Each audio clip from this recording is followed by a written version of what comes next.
Menanggapi kemarahan publik, Ketua DPR RI Puan Maharani menjelaskan, menurutnya tunjangan rumah senilai 50 juta rupiah per bulan sudah sesuai dengan harga sewa rumah di sekitar Jakarta. Saat ini tidak ada kenaikan gaji. Yang ada perubahan adalah sekarang semua anggota DPR tidak mendapat rumah jabatan di Kalibata, karena semua rumah jabatan yang di Kalibata dan satu lagi di mana?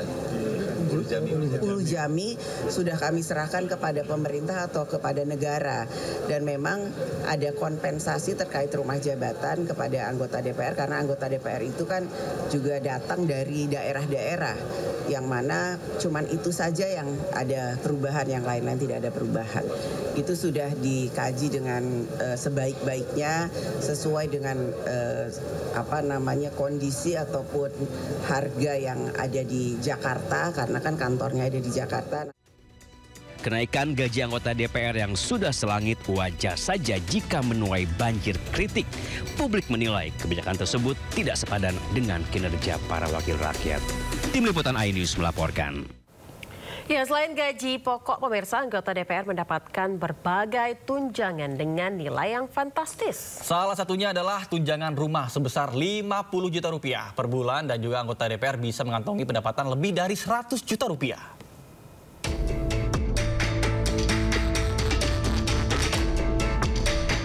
Para wakil rakyat yang duduk di gedung DPR mendapatkan gaji dan sejumlah tunjangan yang fantastis.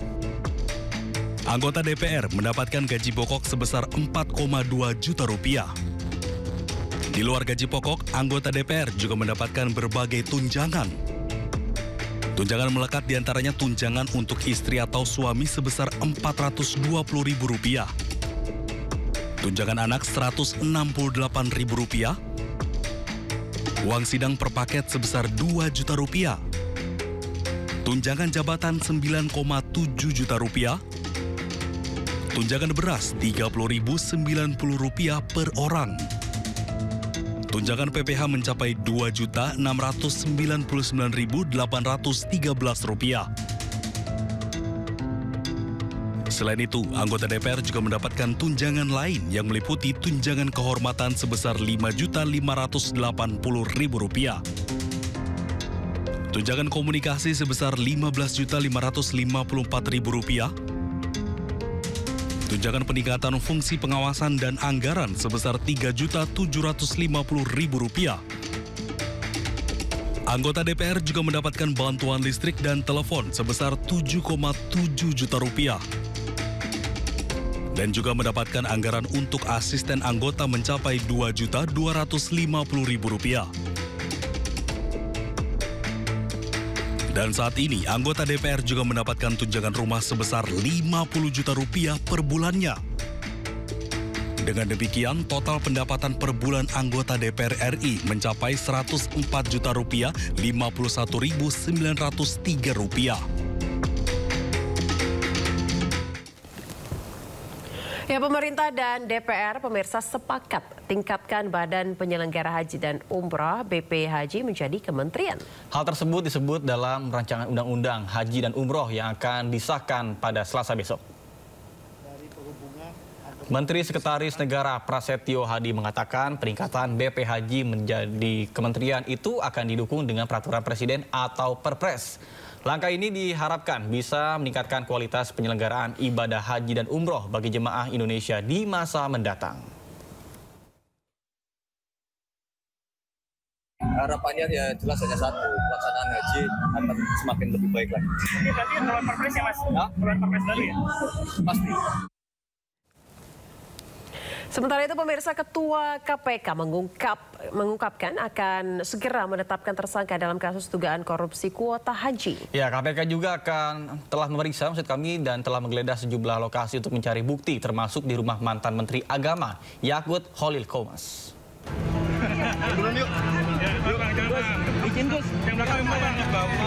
Komisi Pemberantasan Korupsi terus bergerak cepat untuk mengumpulkan bukti dalam kasus korupsi kuota haji di era Menteri Agama Yakut Khalil Qomas.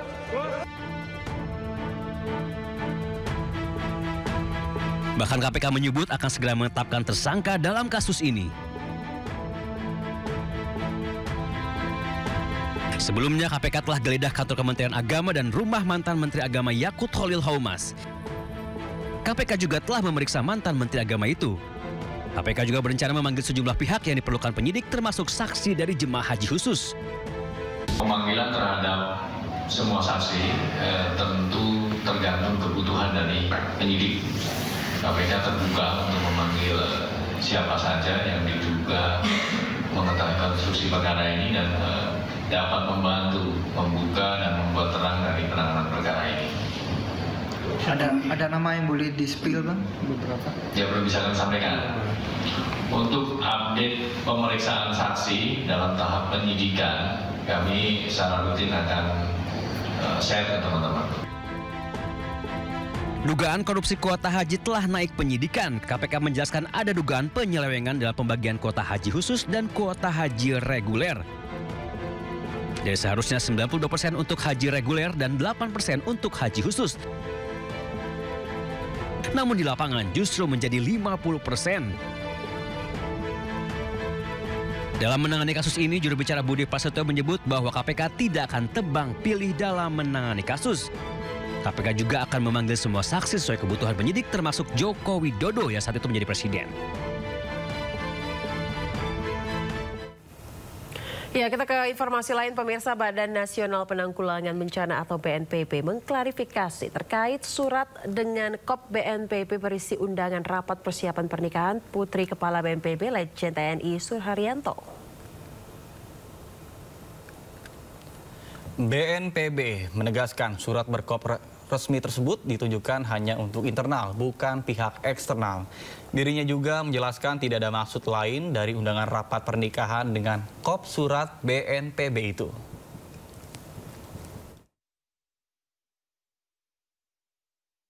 Ada beberapa poin penting dari undangan ini. Yang pertama, ingin kami sampaikan undangan tersebut ditujukan kepada panitia yang sudah ditentukan oleh beliau. Panitia ini ada internalnya BNPB, ada juga di sebagian angkatannya beliau, termasuk juga polisinya. Pemirsa, Presiden Republik Indonesia Prabowo Subianto menyambangi kediaman Wakil Presiden Republik Indonesia ke-13 Kiai Haji Ma'ruf Amin. Kedatangan Prabowo dalam rangka silaturahmi dan mempererat tali persaudaraan. Dan dalam unggahan yang dibagikan melalui akun Instagramnya, Presiden Prabowo Subianto terlihat sungkem kepada Ma'ruf Amin. Selanjutnya, keduanya berdiskusi dan juga bertukar pikiran mengenai arah pembangunan bangsa ke depan. Kunjungan ini juga mencerminkan kehangatan hubungan antar pemimpin bangsa.